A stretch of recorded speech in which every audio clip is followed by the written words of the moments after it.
6.6 How's it gas going, guys? Misfire I'm American Diag. Diesel. So we have a 2020 Chevy Silverado with the 6.6 gas.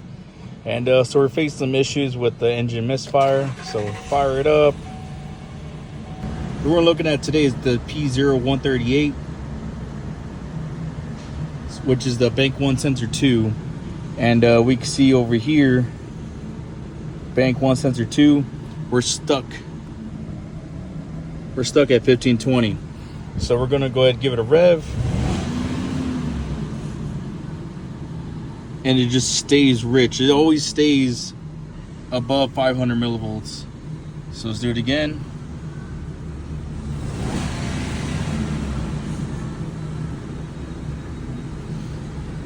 So that sensor, you can tell that it's biased rich.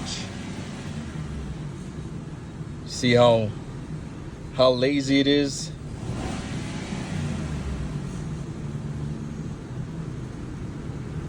So yeah, that's going to be our issue. So if you're going down the rabbit trail of trying to figure out what the misfire is, always pay attention to these O2 sensor codes first before you try to, do any sort of diagnostic as far as the misfire. First, you want to pay attention to that. Make sure all that's reading good. Make sure you're looking at all four sensors at the same time. Give it a wide open throttle snap, and then you'll be able to see, which is the odd man out.